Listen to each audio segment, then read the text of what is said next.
فرمایا خبردار ہو جاؤ، اللہ کے ذکر میں ہی دلوں کا اطمینان ہے، اللہ کے ذکر میں دلوں کا چین ہے۔ لوگ بہت سارا مال، بہت ساری دولت، بہت ساری عقل اور بہت سارا شعور ہونے کے باوجود بے سکون ہیں۔ جس چیز نے زمانے کو تکلیف میں مبتلا کر دیا ہے اور جو چیز ڈھونڈنے سے نہیں ملتی وہ اطمینان ہے، وہ قرار ہے۔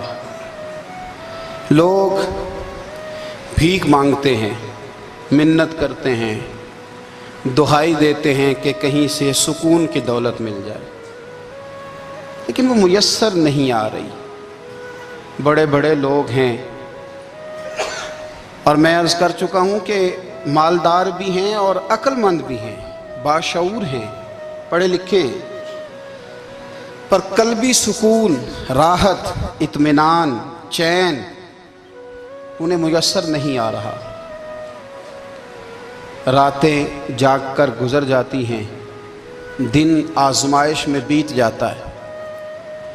وہ کبھی اس کے لیے ٹھنڈے علاقوں کا سفر کرتے ہیں، کبھی دوستوں کی مجلسوں میں جا کر کے بیٹھتے ہیں، کبھی گھر سے دور اکیلے میں تنہائی میں وقت گزارنے کی کوشش کرتے ہیں، لیکن دولت سکون ناپید ہوتی ہے، میسر نہیں آتی۔ عرش کا رب فرماتا ہے، کیوں تو بھٹکتا پھرتا ہے، کیوں دائیں بائیں جاتا ہے؟ چپ کر کے مسجد آ جا اور لوگوں سے بچ کے تنہائی میں میرا ذکر کر۔ اللہ ملے گا کیا؟ فرمایا اعلیٰ بذکر اللہ تطمئن القلوب، میں تیرے بے چین دل کو چین عطا کر دوں گا۔ وہ تیرا تڑپتا اور پھڑکتا ہوا مزاج، اسے میں سکون کی دولت دوں گا۔ یہ تجھے کہیں اور نہیں ملے گا، یہ میری یاد میں ملے گا۔ یہ چین، قرار، سکون تجھے یہیں میسر آئے گا۔ اطمینان قلبی زندگی کا حسن ہے بھائی، دولت سکون اصل ہے۔ بڑے ٹھنڈے کمرے میں کچھ لوگوں کو نیند نہیں آتی، اور داتا صاحب رحمۃ اللہ علیہ آپ جائیں تو دونوں سڑکوں کے بیچ جو فٹ پاتھ ہے نا، اس پہ بھی کچھ لوگ سوئے ہوتے ہیں۔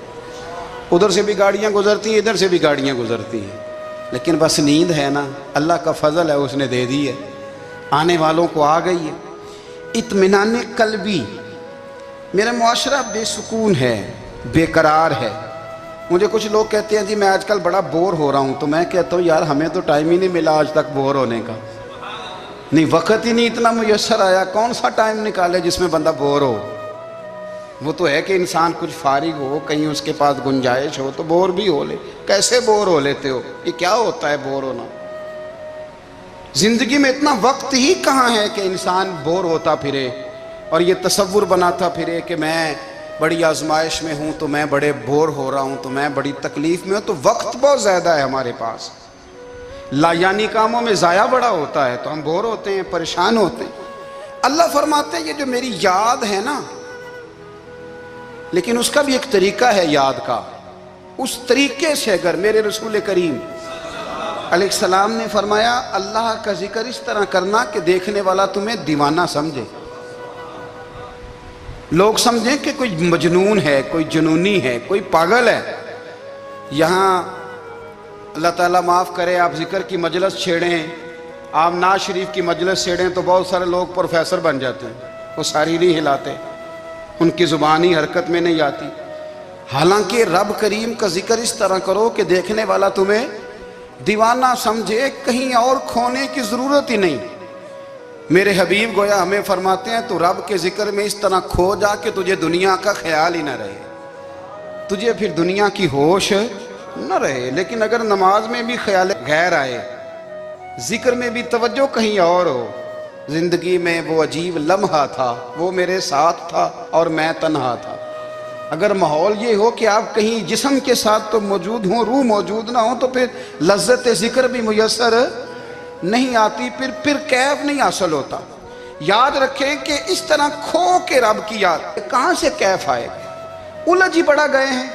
وہ مستی، وہ سرور، وہ کیف جو اللہ کے ذکر میں ہوتا تھا، جو کبھی مرشد کامل کے سامنے بیٹھ کر لوگ اللہ اللہ کرتے تھے تو لگتا یہ تھا کہ یہ یہاں ہیں ہی نہیں، یہ تو کہیں اور چلے گئے ہیں، یہاں موجود ہی نہیں۔ لیکن اب وہ موج نہیں، وہ شوق نہیں، وہ درد نہیں، وہ زیب نہیں۔ اقبال تڑپ کے کہا کرتے تھے خرد کی گتھیاں سلجھا چکا ہوں، یا رب مجھے صاحب جنوں کر دے، اللہ مہربانی فرما، وہ کیفیت دے، وہ سرور دے۔ زندگی میں اگر اطمینان چاہتے ہو تو کبھی کبھی سب کچھ بھول کے نا تو مست ہو جایا کرو رب کی یاد میں۔ کبھی کبھی چھوڑ دیں دنیا، چھوڑیں یار موبائل، کسی وقت کریں اس کو بند، چھوڑیں اس بات کا خیال کہ فلانے نے سلوٹ کیا ہے کہ نہیں کی، چھوڑیں۔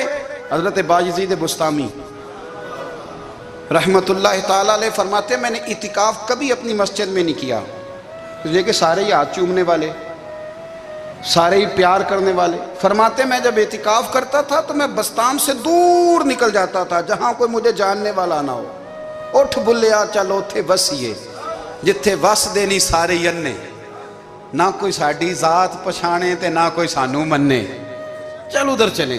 اٹھ بلیا چلو تھے وسیے جتھے وس دے نہیں سارے ہی انے، نہ کوئی ساڈی ذات پچھانے تے نہ کوئی سانو۔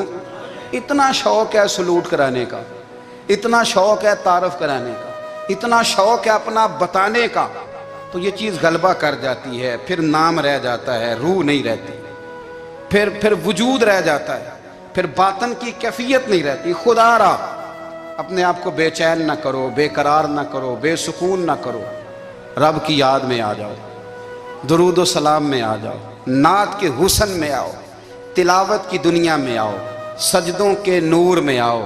آؤ کبھی کھول کے دل مسجد کی صفائیاں کریں، آؤ نہ کبھی کوئی بوڑھا دادی نانی دادا ان کے پاس بیٹھ کے پیر دبا کے اللہ کو راضی کریں۔ یہ کیف والی جگہ ہیں، یہ سرور والی جگہ۔ اتنی بے چین ہماری زندگی ہے، بے قرار ہے، تڑپتے ہوئے لوگ، لڑتے ہوئے لوگ، ایسے لگتا ہے ابھی ایک دوسرے کا گریبان تھام لیں گے، بے قرار بے چین۔ کسی کو انتظار کا کہا جانا کہ 10-20 منٹ کسی کا انتظار کرو تو بعض لوگ مجھے ایسے لگتا ہے جیسے ان کا کلیجہ پھٹ جائے گا، ڈاکٹر کے انتظار میں بیٹھے ہیں تو بڑے پریشان ہیں۔ کسی کو ملنے گئے ہیں کو آدھا گھنٹہ بیٹھنا پڑ گیا تو بڑی دقت میں ہیں۔ اپنے آپ کو سکون دیں۔ آپ یقین کریں بڑا مزہ آتا ہے، کبھی کسی کا انتظار کرنا پڑے تو 2-4 تسبیح درود شریف پڑھی جاتی ہے، یعنی ذوق بن جاتا ہے کہ چلو اللہ نے موقع دیا ہے، کوئی سرکار کو یاد کر لیں، تنہائی مل گئی۔ ہمارا مزاج جس سختی کا شکار ہے وہ سختی آہستہ آہستہ ہمیں زیادہ آزمائش میں ڈال رہی۔ تو میرے بھائی زندگی میں اطمینان حسن ہے، اور وہ سب سے زیادہ اللہ کی یاد میں ملتا ہے، وہ سب سے زیادہ رب کریم کے ذکر میں۔ سب سے زیادہ جو چاہتا ہے نا دل ٹھنڈا رہے، زبان میٹھی رہے، وہ مدینے والے محبوب پہ درود و سلام پڑھا کرے، وہ حضور پہ درود و سلام پڑھا کرے، زبان میٹھی رہے گی۔ میرا ذاتی تجربہ ہے کہ جو آدمی اپنے اخلاق سنوارنا چاہے وہ حضور پہ درود شریف پڑھے، جو اپنے اخلاق سنوارنا چاہے، طبیعت کو ٹھنڈا رکھنا چاہے، وہ درود شریف پڑھے، اس کا دل سکون میں آئے گا۔ کچھ کام اور ہیں زندگی میں اطمینان کے لیے، ان کا ہونا بھی بڑا ضروری ہے۔ سب سے پہلے اگر آپ چاہتے ہیں نا زندگی میں سکون ہو تو حقیقتوں کا سامنا کرنا سیکھیں۔ آپ جو ہیں وہ رہنا سیکھیں، جو آپ نہیں ہیں وہ بننے کی کوشش نہ کریں۔ حقیقت کا سامنا کرو گے تو زندگی اطمینان میں آ جائے۔ ہم نے نا بہانے بنا لیے ہیں، ہیلے بنا لیے ہیں، جھوٹ کے سہارے اپنے آپ کو اونچا کر لیا۔ ایک آدمی سے کہا جاتا ہے تو رشوت نہ لے، تو کہتا ہے میں غریبوں سے نہیں لیتا۔ تو میرا سوال یہ ہے کہ امیروں کا حساب لینے کی اللہ نے تیری ڈیوٹی لگائی ہے، تیرے ذمہ لگایا ہے کہ تو امیروں کا حساب کر، تمہیں کیا ضرورت پڑی ہے؟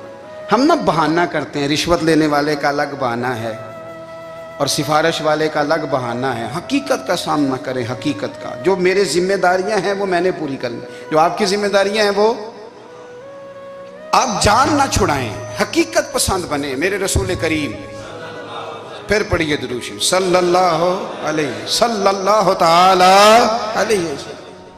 حضور صلی اللہ علیہ وسلم نے فرمایا کہ میری بیٹی سیدہ فاطمہ الزہرا رضی اللہ تعالی عنہا صرف جنتی نہیں، جنتی عورتوں کی سردار ہے۔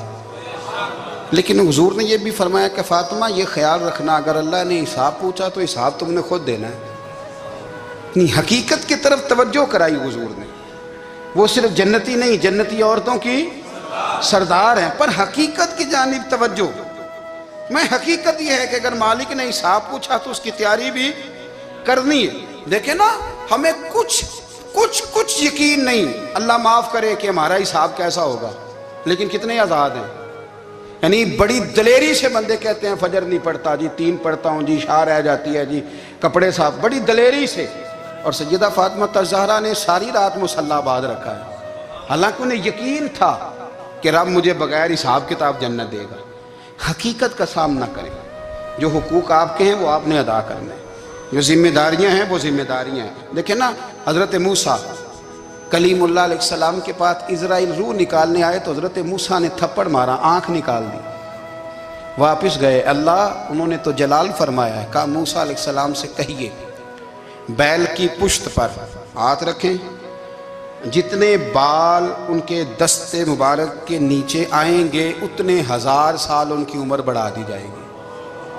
یعنی میرے کان میں کوئی بتا دے کہ جناب 60 سال بڑھ گئی، کیا آپ کے کان میں کوئی کہہ دے تو خوشی ہوتی ہے کہ نہیں؟ لیکن یہ حقیقت پسندی نہیں، اس لیے کہ 60 بھی گزر جائیں گے، 70 بھی، یہ حقیقت نہیں۔ حضرت موسیٰ کلیم، چلے میں مثال دیتا ہوں، سمجھ لے 10 بال، حالانکہ بہت زیادہ آتے ہوں گے، 10 بال اگر حضرت موسیٰ کے ہاتھ کے نیچے آئے تو 10,000 سال تو عمر بڑھ گئی نا۔ 10 یعنی 10 سال نہیں، 10 100 نہیں، 10 بہت زیادہ تھی نا۔ تو حضرت موسیٰ کلیم اللہ علیہ السلام سے آ کے عرض کیا گیا، حضور بیل کی پشت پر ہاتھ رکھیں، جتنے آپ کے ہاتھ کے نیچے بال آئیں گے اتنے 1000 سال عمر بڑھ جائے گی۔ تو حضرت موسیٰ نے حقیقت پسندی والی بات کی، فرمایا پھر کیا ہوگا؟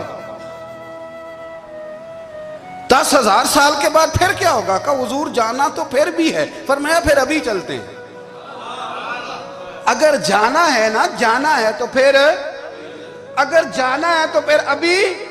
اور سجنوں، اگر نماز پڑھنی ہے تو ابھی کیوں نہیں؟ اگر داڑھی رکھنی ہے تو پھر رمضان کا انتظار کیوں کریں، ابھی کیوں نہیں؟ اگر سچ بولنا ہے تو پھر، اگر رزق حلال کھانا ہے تو پھر انتظار کا ہے۔ حقیقت ہوتی ہے، بہانہ ہوتا ہے، حقیقت چھپ نہیں سکتی بناوٹ کے اصولوں سے، کیونکہ خوشبو آ نہیں سکتی کبھی کاغذ کے پھولوں سے۔ یہ بات یاد رکھیں۔ اگر جانا ہے تو حضرت کلیم فرمانے لگے پھر 10,000 سال کے بعد بھی جانا ہے تو آج بھی۔ ہمیں بے قراری زندگی میں اس لیے کہ ہم حقیقت پسند نہیں، ہم بہانوں میں، ہم ہواؤں میں جیتے ہیں، ہواؤں میں، خیالات میں زندگی گزارتے ہیں۔ بڑا ٹائم پڑا ہے، مثلاً کتنا میرے رسول کریم صلی اللہ تعالیٰ علیہ وآلہ وسلم نے ایک دن صحابہ سے فرمایا تمہیں حیا نہیں آتی؟ حضور کیا ہوا؟ فرمایا وہ والے مکان بناتے ہو جن میں تم رہ نہیں سکتے، وہ والا مال جمع کرتے ہو جو کھا نہیں سکتے، حیا نہیں آتی؟ عرض کی حضور حکم کریں تو محبوب فرمانے لگے جوتے کا ایک تسمہ بند کرتا ہوں تو سوچتا ہوں دوسرا بند کرنے سے پہلے موت آ جائے گی، ایک سانس اندر جاتی ہے تو دوسرا آنے سے پہلے میں یاد کرتا ہوں کہ مجھے دنیا سے جانا ہے۔ تمہیں حیا نہیں آتی؟ وہ مکان بناتے ہو جن میں رہ ہی نہیں سکتے، وہ مال جمع کرتے ہو جو کھا۔ حقیقت پسند نہیں بھائی ہم۔ بہت سارے لوگ ہیں بڑی باتیں سناتے ہیں، بڑی، میں کہتا ہوں اصل میں نا زیادہ باتیں سنا کے نا بیچارہ اپنے آپ کو مطمئن کرنا چاہتا ہے، اصل بات یہ ہے کہ اندر سے نا ہلا ہوا ہے، کچھ بھی نہیں، بڑا زیادہ ہنستا ہے اور مجھے لگتا ہے کہ کوئی گہرا زخم چھپا رہا ہے۔ اس لیے ملمہ سازی، حقیقت پسند بنو، حقیقت پسند۔ یاد رکھنا من ترک صلاۃ متعمدا فقد کفر، میرے رسول نے حقیقت بیان کی، فرمایا جس نے ایک نماز بھی جان بوجھ کے چھوڑی اس نے رب کے رب ہونے کا انکار کیا، اس نے کفران نعمت کیا۔ یہ حقیقت ہے، کوئی کلیریفیکیشن نہیں، کوئی وضاحت نہیں۔ جو نماز نہیں پڑھتا، جھوٹ بولتا ہے، غلط بیانی کرتا ہے، جو شخص رزق حرام کما کے کہتا ہے کہ اس کے بغیر گزارا نہیں چلتا، وہ جھوٹ بولتا ہے۔ اس لیے کہ رب فرماتا ہے جب تجھے پیدا کیا ہے تو تیرا رزق میرے ذمہ ہے۔ اللہ فرماتا ہے کہ لا یکلف اللہ نفسا الا وسعہا، میں کسی پر وہ بوجھ نہیں ڈالتا جو اٹھا نہ سکے۔ نماز فرض کیا اس کا مطلب ہے ہم پڑھنے کے قابل ہیں، اس نے ہمارے ذمہ داریاں لگائی ہیں تو مطلب یہ ہے کہ ہم ذمہ داریاں ادا کرنے کے قابل ہیں، ورنہ وہ کہتا ہے میں وہ بوجھ ڈالتا ہی نہیں جو تجھ سے اٹھایا نہ جائے۔ اگر چاہتے ہو کہ زندگی میں اطمینان ملے تو خدا را حقیقت پسندوں والی زندگی گزارو. یہ فضاؤں میں زندہ رہنا، ہواؤں میں، اللہ بڑا معاف کرنے والا ہے، اللہ بڑا کریم ہے، معاف کر دے گا، تو بھئی یہ بات صحابہ کو بھی پتا تھی، یہ اہل بیت کو بھی خبر تھی، تو وہ تو ایک ایک بات کا لحاظ کرتے تھے. یہ غوث اعظم کو بھی پتا تھی، یہ ان کے والد کو بھی پتا تھی، جنہوں نے کسی کا ایک سیب کھا لیا تھا تو 12 سال اس کے گھر میں نوکری کرتے رہے. انہیں نہیں پتا تھا اللہ بڑا کریم ہے، معاف کر دے گا، ایک سیب ہی ہے نا. تو حقیقت پسندی آپ کو سکون دے گی. اور اگر آپ نے اپنے آپ کو غیر مطمئن کیا ہوا ہے، بات کچھ اور ہے، اور آپ نے اپنے آپ کو ڈال کسی اور طرف لیا ہے، تو پھر آپ کو سکون مل سکتا؟ سکون حقیقت پسندی میں، اصل میں سکون ہوتا ہے، اداکاری میں سکون نہیں ہوتا. تیسری بات سنیں، اگر آپ چاہتے ہیں زندگی میں مطمئن رہیں تو دنیا داروں سے امیدیں توڑ دیں، اللہ اور اس کے رسول سے امید وابستہ کریں، اولیاء اللہ سے امیدیں وابستہ کریں، صحابہ اور اہل بیت سے امیدیں، اللہ اور اللہ والوں سے امیدیں، دنیا داروں سے امیدیں. آپ کو پتہ ہے دنیا دار کی تباہی کب ہوتی ہے؟ جب انہیں خوش آمدی مل جاتا ہے.